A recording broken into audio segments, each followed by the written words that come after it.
morning, gorgeous. It's great to see you. It's really nice to be inside with you today. It's always nice to be with you, inside or outside. It's great to be there. Today we're inside with the lights on because it's, grey outside. And actually, I'm so warm, I'm going to take this off. Shock everybody. We're doing rocks, and no prizes for recognising that this is fluorite. Isn't it fabulous? Really, look at this. This is one of my friend Jenny's collection. Morning, Amy. Isn't it amazing? You can see all the squares. Alicia, you are a rock hound. You'll enjoy this. This is fluorite, kind of purpley red. If you look up the Okarusu mine, I'm sure you can find out where it is. Roberta, good morning. And good morning. I can see you all coming on, though Facebook hasn't told me who you all are. Anthony, it's you, honey. Good morning. We're just doing rocks. Look at the base of this. Isn't it fabulous? There is just nothing about a chunk of fluorite that I don't adore. Look at that. It's so yellow and it's so almost red, pinky purple. And right on the edge of it, you can see the sort of more purplishness. But really, it's gorgeous. So, fluorite. And actually, I didn't really realise, because this is what you do when you do things intuitively, we have more fluorite. This is rainbow fluorite. It's a different rainbow, right? But isn't it fabulous? Good morning, Linda. This is Rockhound Fluorite Delight today. We've got just 2 pieces. And I just love, it's grown in a layer. They do grow in layers, but when you polish something like this into a ball, you see different aspects of those layers. Look at this. There's the top. I'm guessing it's the top. And see the chevrons, those same square shapes. Good morning, Heather. And there's the bottom. I'm assuming it's the bottom. Wild guess. But anyway, so fluorite bonanza. And last but not least, and this is most relevant to our conversation today, this is a rock that is all kinds of things and all kinds of nothing as well. And I know some of what it is. So all of that greeny stuff is epidote. Obviously there's there's quartz points, right? Julian, good morning. I've got the mongrel rock again. I love this. It's a real mutt. And the quartz is, bits coming off it. The quartz has got sort of golden browny bits on, which are probably some kind of hematite. We have a little spider friend. Well, I've got to try and not kill the spider friend. I've got to put the spider friend out after we've finished. So it's a little bit gold there. And on the bottom here, this is calcite. Deanna Marie, it's lovely to see you. We're just really I'm really enjoying, and hopefully you are too, this mongrel rock. So that's, the calcite's really white. The quartz is kind of different. And then there's this funny little blade of something blue that nobody knows what it is. It reminds me of stilbite, but stilbite is orange. It's a bit micaceous, if you catch the light on it right, which I probably can't do. It's a rock with many things in it, and it's a rock that doesn't know who it is. It does, but it's like you can't say it's a this. It's a this with this and this and this and this and this and this and this, and it's all mixed up. And actually, if you want to go from an old life to a new life, you actually have to be like that rock. Now, what am I talking about? Okay. Let me go back to the words in my post, or I won't explain the words in my post, because this is the sciencey part, which I absolutely adore and which makes such total sense to me, and which I am doing. What I have discovered, and part of it, it's like the seeds have been planted in my mind by watching other people, listening to other people tell their stories of how they've overcome themselves. And the story that I'm thinking of is a man who is in the process of overcoming, actually, multiple sclerosis. And he came to this event that Dr. Joe Dispenza ran. And, he had canes. And by the end of the event, he was walking just with sort of one cane for balance only. Or he had a wheelchair. I can't remember. He made a significant change in his health.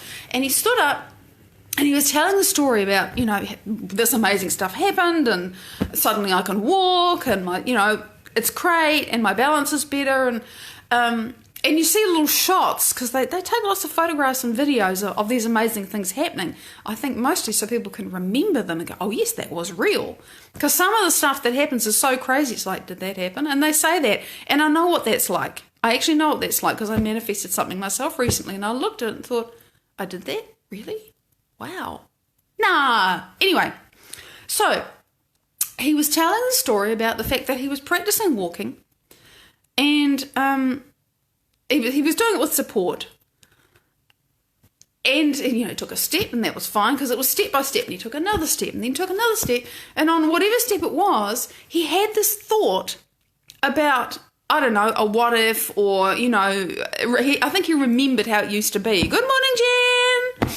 And as soon as he had that thought, his legs stopped working.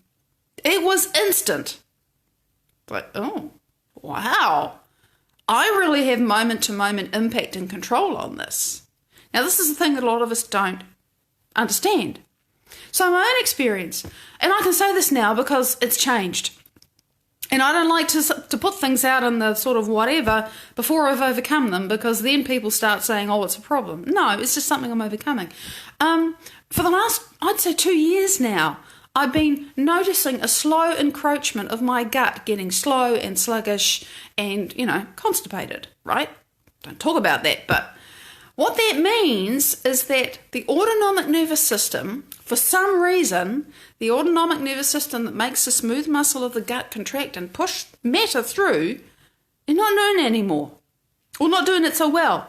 And normally when that happens, and I've never had that problem in my life, normally when that sort of thing happens, after a while you're supposed to go to the doctor and get an investigation. Because, the obvious thing that people think of is colon cancer. Because quite often, that can be a thing. Although I knew from watching myself with my analytical mind thinking, oh, have I got something going on in there?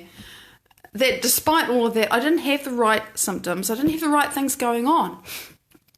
And so it was like, oh, I'm going to keep watching. And I really don't want to, there's two things. I really don't want to go the whole medical thing because they'll poke me and prod me. And I know that the process of getting tests and waiting for the results is going to do as much damage as whatever's going on in there because of the level of fear that I was starting to recognise that I was holding around the whole thing. Not even around what was going on in my body, but I'm waiting for this test result. And what I finally realised was, it's going to tell me whether I'm going to live or die. And I had actually completely given my power away, not to the doctor, to the test result. And it was so powerful. Porewa, good morning. Yeah, pretty much reverse instant manifestation, Linda, because we can influence our genes actually instantly. We do it instantly with every thought. It's just that because of the way we think and feel and feel and think and feel is so consistent most of the time, nothing changes. We just keep signaling the same genes on and off. So that's what I've been doing for who knows how long until finally I got through to the genes that manage what's going on in my gut, and it slowed down and it slowed down and it slowed down. And I was just working with natural things with Epsom salts, which I can dissolve in kombucha vinegar, which makes them much easier to take. And I could use those, and I use digestive enzymes, and I kind of alternate between the two and go into resistance for one and then stop that and do the other. And it was this constant dance. It was like, no, I'm not going to get a scan. And beyond that, I really knew in my heart of hearts that that wasn't the issue. And then a little while ago, as I started to overcome myself, because of this other thing that I'm still not talking about, where I got a result where I have reversed something that doesn't reverse, right? And it was like, oh my God, I did it. Wow. And my logical mind still didn't believe it for some days, but it's kind of landed now. I'm used to it. And it's interesting, I've sort of been telling a few people, just one person, to see how they respond. And it's interesting how I'm obviously excited, I'm obviously happy, and I tell them the beginning of the story and they go straight to, oh no, that's awful. It's like they don't even see what I'm experiencing. They just see it straight through their filter, which is why I don't want to talk about it, okay? Because it'll rack up all the stuff in you. I don't have a problem anymore. It's amazing. So here I am working with my gut, working with a fear, right? Because I realized, and I told you this a month or so ago, I realized, because I had some really powerful experiences, oh my God, when I'm afraid, my gut works perfectly. Seriously, when I got really stressed and really scared, everything was fine. And when I felt good, when I was at peace, when I was at ease, I'd slow down again. It's like, what the hell? And what dawned on me is that really, I sort of realised that I've been living with unrecognised, unnoticed, just normal, just who I am, anxiety my entire life. Really, I think so. Most of it. And because I had been systematically dismantling that level of fear in myself for at least the last 15 months, probably not really before I started Joe Dispenza's work. Not really, because I had no real tools to do it. Because you can't change that kind of genetic signalling by thinking differently, and I didn't even know how to think differently. Not really. It was all based on fear. So I've been systematically dismantling that. And so what have I done? By taking away the fear, I systematically removed the signal that made my gut go. But of course, it took me time. And so it was constantly on and off, on and off, on and off, more fear than peace, more fear than peace. Oh, a bit more peace, a bit less fear, a bit more peace, a bit less fear. But I wasn't consistent enough because I didn't know, because I just hadn't become coherent enough to actually be able to maintain the state of trusting life itself, to not be in fear, to allow the genetic switch that is turned on by the fear to turn off for long enough that my body can get used to my different state of being and make that work, which is what's actually happening now.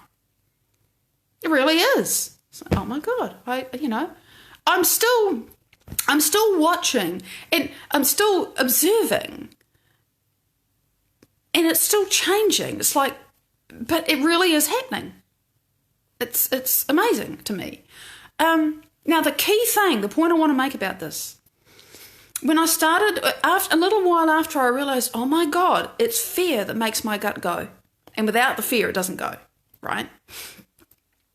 And then I was still observing and noticing, and just because of, the story about the man who, he had a thought and his leg stopped working, and there's lots of others that are like that, but that's just the one that comes to mind. And I caught myself one day thinking, just observing, and not even in a very fearful state of mind, but just thinking something like, oh, that's what it was. I caught myself expecting that I would eat a meal and I'd bloat up, because I had been, right? Because I knew that it was a combination of autoimmunity and gut microbiota imbalance, which you might say candida, but it's never just candida. It's an imbalance in the microflora. So I started to anticipate problems with eating, bloating. I've never had any pain with this. It was another thing that told me I didn't have cancer. It bloats and it gets stuck. I'm rebalancing myself, Lynn. This is a key thing. I'm creating this, and I feel quite passionate about claiming this because this switch is in my control. Mina and Nema, it's great to see you. And I know you're right. I mean, it's a co-creation, but I feel I have to own this, that I'm doing it. So I caught myself actually anticipating them getting ready to have dinner, and dinner is mostly because it's the larger meal of the day. And I thought, hang on a minute, I've got to stop doing that. That thought is creative, instantly, real time, moment to moment. And so I thought, oh, I can't be anticipating this. And so I started to say to him, and it wasn't just a thought, it was actually, I realised I had to have the thought and the feeling of my gut is working perfectly. And I don't quite know how I did that differently from before. But I realised I had to not just think it, I had to feel it. To some degree, I had to feel it. Yeah, and it is challenging, Roberta. It is challenging. But this is the answer that I'm getting to in my roundabout way. That I had to feel it, and I had to keep practicing that, even though stuff was still happening. Stuff was still difficult. There were still plenty of things that my brain was happy to say, oh, there's a problem. Oh, do I have a growth in there? Oh, is there something going wrong that I should get checked? All of this was still happening in my head, even though I had no real symptoms, It's like no pain or cramps or anything. but a ton of stuff going on in my identity and myself and how I think about me that was firing up the feelings, which signals the genes, which keeps the condition the way it is. And so I had to change that in advance of any evidence arriving that tells me that anything's changing. And this is the thing that gets us, particularly when you've got a chronic condition, right? And it's been going on and gradually getting worse and encroaching on you more and more and more over the years. And I got one of those, which I've turned around. Really got the blood test to prove it. And basically, I want to do it for another 6 months because it's a chronic thing, and I don't just want to say, oh, it's fixed because in 4 months I turned it around, which I've never done before. Not like that. But I want to wait another 6 months. So that's why I'm not talking about it. Because I really want to know. I want to be sure it's not a flash in the pan. I know it's not, but I still want to see evidence, right? So when that is the process. That, yes, you're changing your brain because you're firing and wiring a new thought, but remember you've got to fire it and wire it enough to feel it. Because when you really feel it, then your body gets a taste of that future before you've got there. And in that moment, your epigenetics and your chemistry and your thinking is in that future. I hope I'm making this clear. This is really science. This is really science. This is how it works. This is why it's so immediate. And by the way, because this is not in a vacuum, this thing of I've got to stop thinking and anticipating, because in the anticipation of the bloating, I'm saying to my body, get ready to bloat. And so, of course, it does it, right? Because there's instant quantum communication between every cell of the body. They communicate frequencies faster than light. I was just reading in Joe's book the other day, you cannot even explain now, with the science that's understood, you cannot even explain how a cut heals without this quantum communication that happens at speeds faster than light. And this is consciousness, right? And the unified field tying everything together. And so these thoughts, it's real, we create it now. And for me, this was something that happened really quite, as soon as I saw the switch, I managed to change it. But this is because I've worked on this for a long time. As soon as I changed the thought, the bloating stopped. It did. Now, my gut was still slow, still taking a lot of magnesium. But then, two weekends ago, I make up the supplements for the week, a week at a time. And by the way, they've gradually been getting smaller over the last 15 months. I completely forgot to put digestive enzymes in the supplement. I just clean forgot. The first day when I think, there's a pill missing. Oh, no supplements. I was kind of having a wonder whether I was getting into resistance of the menu. I'll just, go with it. I'll just take more magnesium if I needed to. And since then, it's just been coming down. And look, I continue every day of a meditation. Every day there's a ton of energy shifting out of my body. I'm changing profound, deep things about myself. And as a result, my gut's healing. Peg, good morning! In fact, for all I know, it's probably done. I'm just still working it out and saying, it's healing, it's healed, I've done it, and I'm doing it, time, not really a thing. So that's my story, and this is the truth. It really does work like this. So the challenge is, and we talked about it yesterday, and we'll be talking about it forever probably, you have to work out and, you have to decide, you have to explore. It's going to take you time. You won't know who that person is that simply doesn't think and feel the way you've been thinking and feeling with having a chronic condition for however long. Because that very thinking and feeling, the thinking drives the feeling, which is the hormones that drive the epigenetic expression, and then because you feel this way, you think more. It's a loop, you get stuck in it, and then it's so hardwired and fired, and there's architecture in your brain, and the chemistry and the structure of your body alters to reflect. It does, it alters to reflect that, and then it's who you are, it's your identity. And you hear yourself say things like, this defines me, and there's things I can't do because of this. And sure, there are things you can't do because of this, but can you imagine yourself doing them? And can you take that internal experience, and you've got to remove all the, become nobody, no one, nowhere, no thing, no time.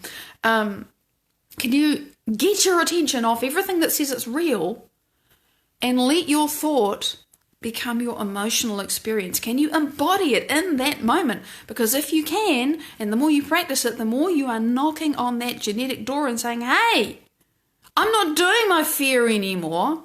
I've been doing my fear less and less and less and less and less and less.